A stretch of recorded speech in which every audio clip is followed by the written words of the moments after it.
Things they don't teach you in music school. Number 1. How to get paid.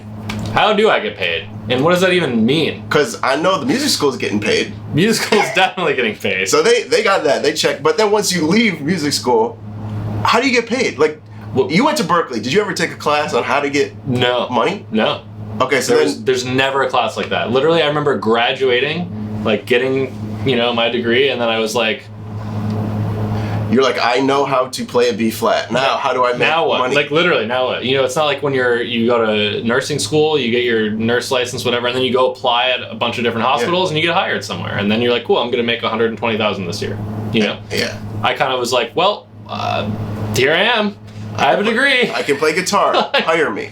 Like, so how do we translate? How do you get paid coming out of music school? Like, what would be the first step in like getting paid? What would you do? Take me back to when I don't know, what were you, 21 when you graduated? Right. Yeah. I mean, I remember like moving here, that was a whole thing, adjustment, making connections, whatever, getting hired for something, whether it be a studio session, a little hotel cafe gig. That was actually one of the first gigs I ever did. Yeah. And I remember talking to the artist I was playing with, and they were like, hey, I have this gig at Hotel Cafe, and I remember I've heard like John Mayer's played there before, like what a big opportunity for me. And I never talked about money. We never talked about money at all. And we had 4 rehearsals, we had the whole show. I used a bunch of gas money, tons of time, and I never got paid. But sweet. I realized I had just assumed they were gonna pay me. Right. And I was just happy to be working. So I was like, well, whatever, this is an opportunity. I'm sure they'll pay me. Never talked about it. Right. I was way too uncomfortable to even ask. Even of the gigs I had after that, I was like, how do I bring that up? How do I say, hey, I would like money? And then even if I had the courage to ask, what do I ask for? What's a fair number? How do I know what to ask for? I think even before we touch on that, you said something super important, which is like you were out and hanging. So this is a social industry. You can't exist like hanging out in your bedroom unless you're like the greatest musician in the history of the world. But even Jimi Hendrix played gigs with other people, so it's like you got to get out there and 100%. You got to be playing, and this is like a social industry. So I'd say before you get paid, you need to have a good social network, so that might take a second, but like going out, and it's like your startup costs, like you're going out, you're getting coffee with people, you're seeing other people in the industry, going out to shows. And I think that as long as you're like not the biggest a-hole in the world, like that'll lead to gigs. And then it's just you having like a good sense of like, oh, like, okay, this show plus a rehearsal costs you this much. I think it'll depend on the city. Right. Like if you're in the middle, like you in the middle of Los Angeles, it's going to cost a lot more than like in Knoxville, Tennessee. 100%. So I feel like number 1 would just be like socially getting out there. That's how you eventually lead to getting paid. But it's so indirect. It's such an indirect route, right? It's not linear. It's not. And there's no. It's always so hard to kind of hear that. I remember when I was hearing that, I would ask like these people with big touring gigs and stuff. Like, I'm like, so how did you get this opportunity? Like, are you just the best in the world and everyone knows it? And they're like, no, my friend so and so I met at this wedding gig. I was playing a cocktail hour for $100, and the bass player there knew the drummer for whoever it is, and he called me for an audition, and then I got the gig. It's like it's always the last thing you would expect. So totally. So it's always never undermine like a little hotel cafe gig or whatever. Just because it's not the biggest opportunity at face value, you might meet someone who will change your life. So check this out. That basically reminds me of a story. When I moved to Los Angeles in 2018, somebody hit me up on Instagram it was another musician, another guitar player actually. Hey, I'm sick. I can't make this gig tonight. And it was in Inglewood. It's called the GS Lounge. I don't even know if it exists anymore. Everything. But anyways, so I was getting $75 cash at the end of the night. And it wasn't even like I got paid out right away. It was like the lead singer was like gonna go socialize and hang out, and then like I'd wait around until they pay me out. But the thing is, I went in, kind of did my thing. I always feel like you gotta play like it's your last day on earth, because you never know who's watching. And so the case was that, all right, it's like 1 a.m. We're like eating some food, waiting to get paid out our $75 just to like go home. It's Sunday night. It's like, and like this dude who's really tired comes in, and he's kind of falling asleep on the you know, on like the backstage area, which isn't even a backstage, it's just like a couch, basically. But he was just like tired. You could tell he was like run down from a long day's work. And we ended up started chatting. You know, he's like, oh, I'm walking out the door. At the end of the night, it's like 2 a.m. And he's like, hey, I might need you for something, you know. And I don't even know if the dude ever heard me play. He's like, I just might need you for something. And then like a few days later, he calls me and he's like, hey, can you do we're playing Sunday service Kanye West. Can you do that gig? And I'm like, yeah, I can't. Let me check my schedule. Yeah. You're kind of like mute. Oh. Yeah. Okay. Yeah, I can do that. And literally that $75 gig, which stemmed from like somebody being like, hey, I'm sick. Can you come? And it like always leads to something else, right? 100%. So like in my own personal experience, it's like show up prepared, like, because every gig is the big gig, right? And that's like how you get paid, is like treating every gig like it's the biggest, the biggest gig you'll ever do. So I think that story brings up a really good point. Is obviously you're saying be prepared, you know, play every show like it's your last one, right? But I think a big thing that I don't know if you touched on was like you just being a good person, like being a good. You don't know that. You know what I mean? Because like here's the thing: if I'm on that gig with you and it's 2 a.m. and we're waiting to get paid out, and you're sitting there complaining like, "Oh man, I want to get home. I'm tired. Right. This wasn't worth $75." That dude who's sitting on the couch, who's tired, isn't going to call you for the Kanye gig. No. You wouldn't have got it. No. You know, so just like you having a fair, like being a nice person to be around, having a good attitude, you know, can literally be the difference between you getting hired and not. Yeah. You know, I would say that's like 95% of everything. 100%. And I didn't, you know, that's 100%. Yeah, well, yeah, I 100% agree. 95% of the time. Yeah.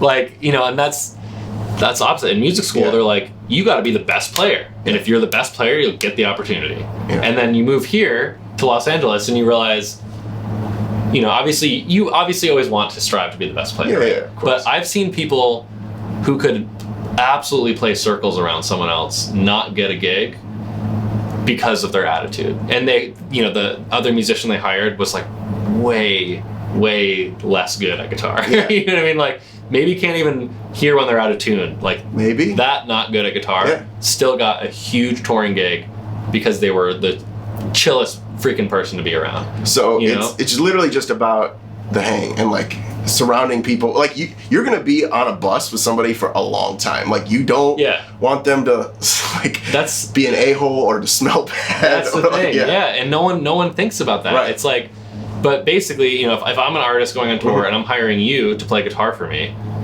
the only time we're on stage, maybe the show's an hour long, 4 or 5 days a week. Maybe. So that's 5 hours of work week versus the entire 24 hours of every day being spent this close to each other, eating, sleeping, everything. You're like sleeping on the, like... there's no escaping. You know what I mean? Like you can't walk off the bus on the freeway. Like you're stuck. So if you're going to be bringing negativity and a bad attitude, you stink. Like, that is a big thing. You know, like, I'm not going to want you to tour. I would gladly take someone who is bad at guitar, who could get through the shows, who I wanted to be around, versus someone who is unbelievable at their instrument and absolutely miserable to be around. There's a drummer that I play with every week at church. He always says, your attitude dictates your altitude. Which is like, wow, that's a word. That's huge. You know, I don't want to call it, but like, it's so true. I mean, like, people want to be around other people that are positive and encouraging. And if somebody's a downer, it's like, forget I don't really like. So in order to get paid, you need to have like a good uplifting attitude. And that's like 95% of it. Like, obviously know your instrument, but like at the end of the day, it's not as important as I would say as music school would make it out to be. 100%. Completely undermined that whole aspect of it, you know. Something else that I realized too is beyond just like, okay, you know, you landed an audition, whatever, you got a gig, and they're like probably going to send you an offer that's low because they don't want to pay you that much. And now I have to go, either I'm just going to accept this or I'm going to negotiate a counteroffer. And I was like, I remember someone telling me, I was like, oh my God, I got an offer for this much money. And they're like, oh, that's bad, dude. Like, ask for more. And I'm like, what is more? Like, what number is going to make me not sound greedy and crazy? Or I was afraid if I asked for more, they'd be like, oh, we'll go with someone else. You know? which isn't the case. You know, everything's always open to negotiation. And I wish someone would have told me, A, it was okay to ask for more, B, it's okay to say no if it's not enough, and C, always get it in writing. You know, those are like the three kind of holy grail things for any opportunity, really, you know? Right. Yeah, I mean, have you ever had an experience where like you had to fight for more money, or someone, you know, said, oh, on the phone, yeah, we'll pay you $100, and then you get there and they say, oh, I never said that. Like, oh, of course. But I mean, I want to touch on some of the things the Holy Trinity you were just saying. Do you feel comfortable sharing any of those numbers of like, oh, here's what would be an acceptable rate in 2000, I guess it's 2024. So what would be an acceptable rate for an A-list artist going out on the road? Yeah, I mean, it's funny because it really will fluctuate depending on the artist. Even if it's a really, really big artist, like, you know, stadium size versus or arena size versus theater size, like sometimes we'll have the same rates, sometimes we'll have more, sometimes we'll be less. But I think if anyone is going on tour for less than like $300 a day, you're getting completely ripped off. Yeah, so that's the bare minimum. That should be the bare minimum. And some people, like, you know, if I was fresh out of college, the first tour I did for like so cheap, you know. But that was a different time. It was it was a very different time. Ago. But you know, you can get really excited by the idea of like, wow, $300 a day sounds like so much. Like, this is a huge opportunity. But what you don't consider is like taxes are going to come out of that. So you got to get rid of like 20% of that at least, and then you got to pay for food. Well, here's the thing though: if somebody has never gone on tour, like, there's a thing called per diem. If you want to explain what that is, and that wouldn't eat into your, you know, not pardon the pun, literally eat into your so per diem. Here's the thing: per diem on most gigs I've done has been less than $30. It's usually $25-$30, and per diem is non-taxed, so it's just for you to spend on food basically, so you can live, right? But here's the thing: when you go, if you say you're flying that day, you got to eat 3 meals a day as a person, especially on tour. You want to stay healthy. Right. You know, a water bottle and an egg sandwich at the airport.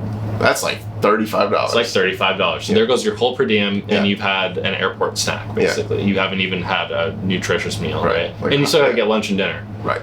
So you will bleed through that stuff. You know, there's ways, obviously, like if you're on a bus, sometimes I'll go grocery shopping, you know, PB&J for lunch every day, save some money.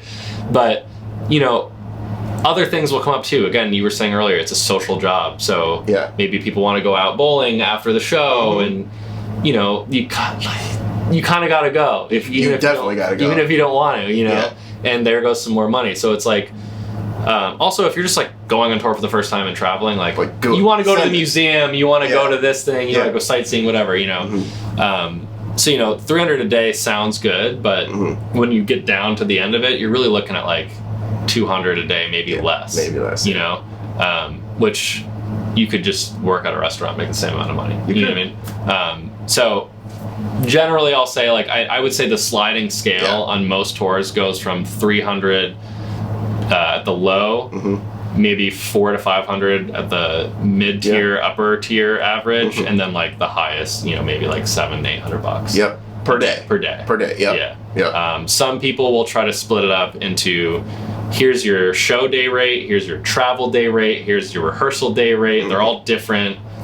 I always say no to all of that. Time. I say, it doesn't matter. It's like, whatever I'm doing that day, you're paying me this much. That also just keeps it way easier for you to keep track of, and it's just simpler, you know. I mean, that's such important info you're giving away, like that, because you can't go look up on Glassdoor how much does a guitar player get paid on tour. You literally can't.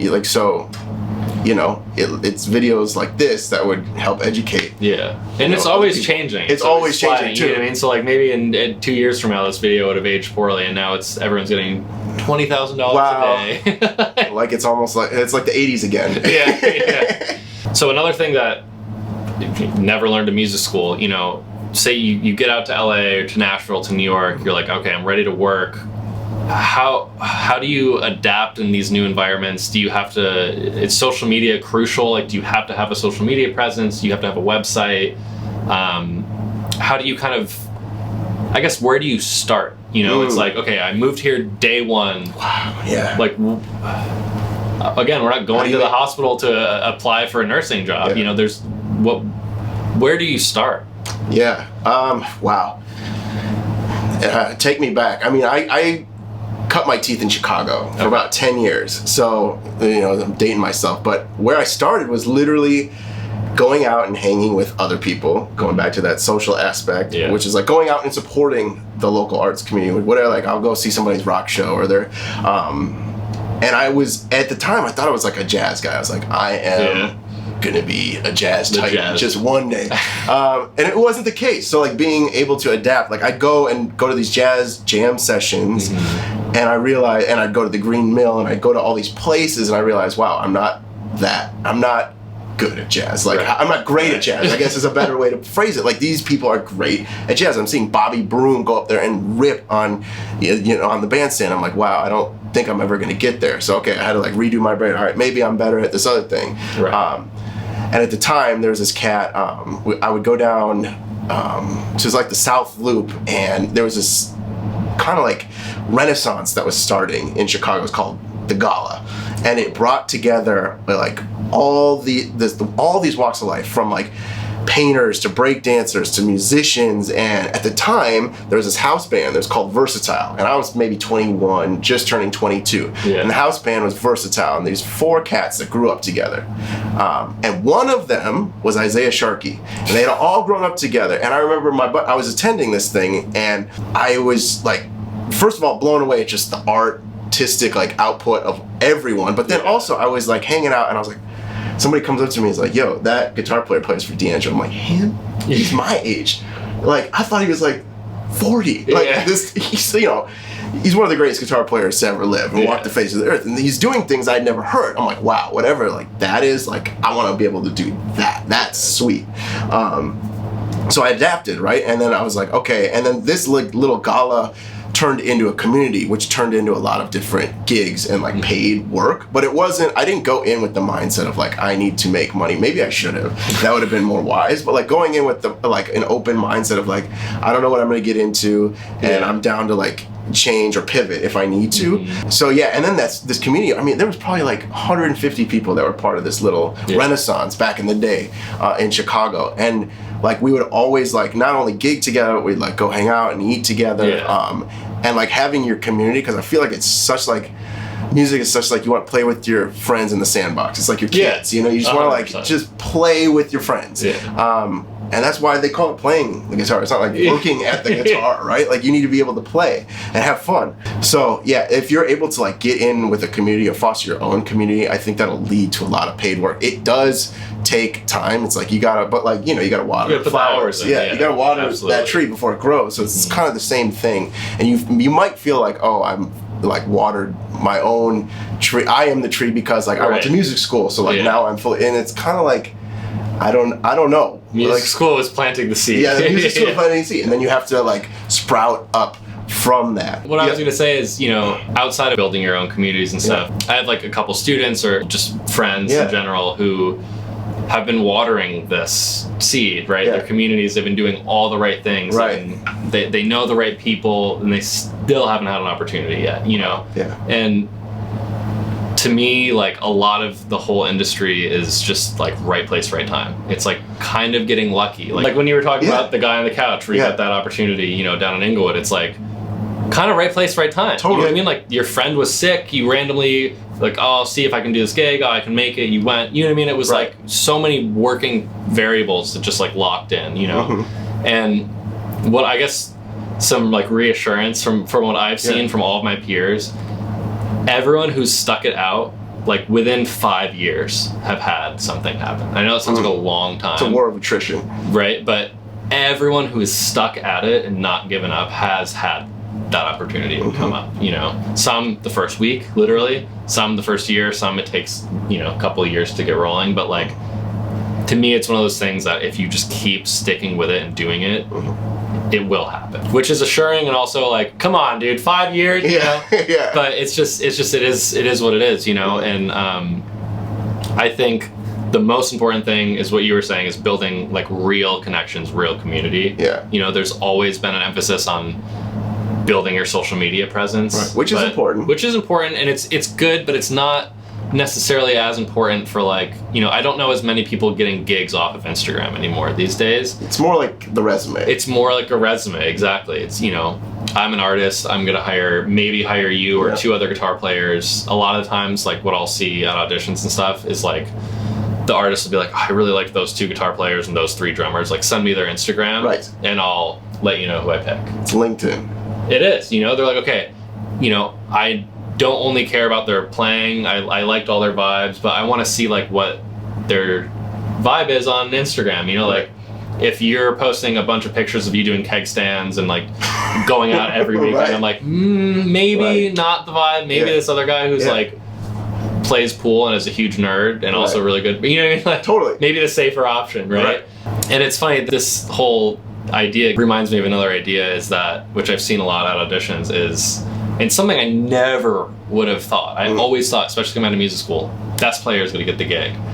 Sometimes I've been at auditions where they will go, okay, for the guitar player, for it to fit like the look and the vibe, it felt like they were casting like a movie cast. They were like, okay, we want the guitar player to be like super tall, play his guitar down low, ideally have long hair and a lot of tattoos.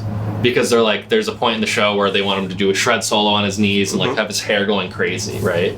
So it's like, oh, all of a sudden, automatically, like we're negating a bunch of guitar players. Yeah. It's more about the look of the band here as opposed to the playing aspect per se. So if you want to get paid, you should have a look, like an identifiable look. Yeah. You don't want to just be like, you know, wearing like khaki cutoffs and like a... Yeah, I mean, I'm sure there's like... Yeah, maybe. I'm sure there's, you know, like either way, like... But commit to like a look. Yeah, so that, kind of commit to like a brand in a way. You know what I mean? So it's like, okay, we're hiring this guy, this is his vibe. You know what I mean? Like, okay, is someone going to hire me for a super pop punk thing? Probably not. Like, I don't have... You know what I mean? But anymore, like, you used to. Though. Yeah, I used to maybe. Right? Like, or, you know, or like a metal gig. Like, I don't look... Right. You know what I mean? But if I'm playing like those Strandbergs... Those really give it away. But if I was like playing a Strandberg and like made my whole social media presence like I play metal, you know what I mean? Then that's like, okay, cool, this is that vibe. That's what we want, you know? So there is something to be said. I mean, not every gig cares at all, you know? But there is something to be said. I have seen that out there where people will be like, we want this kind of vibe and this kind of look to fit the brand of the artist, right? It's no different. Makes sense. It's a movie. Exactly. Somebody's paying to see a show. Yeah. And it's a show. Like, it's got to work together. It has to work together, right? It's no different if you're, you know, if someone's like casting the movie, what was that movie with like all the talking dogs? You know what I mean? I forget what it was called. But there's a movie where all the dogs... It's not Homeward Bound, is it? No, but something like that. It's like, of course, the dog role needs to be a dog. I can't be a person acting like a dog. Right. You know what I mean? So it's like, it's got to fit the brand of the movie, you know? So if my brand is hardcore metal and I want everyone to be wearing like these crazy outfits and masks and stuff, am I gonna hire like the jazz guy, or am I gonna hire like the prog rock guy? You know what I mean? It's like pretty easy choice. It's pretty easy choice. Yeah. So, you know, not to say like you have to start dressing a certain way or you have to start looking a certain way or whatever. Be you is the biggest thing, you know? That's all. I mean, that's obviously all you can be, but also just, I guess, like honing in and capitalizing on like what you have to offer will always push you further and get you more opportunities. Absolutely. Thanks so much for tuning in. Hope you enjoyed this video. If you have any questions or comments, please leave them below in the comment section. And be sure to check out Alec's channel here, linked right below as well. And we'll see you next time. Easy. Sick. That was way easy. Oh my God. It's almost podcasty, which I know. Super dig. I love it.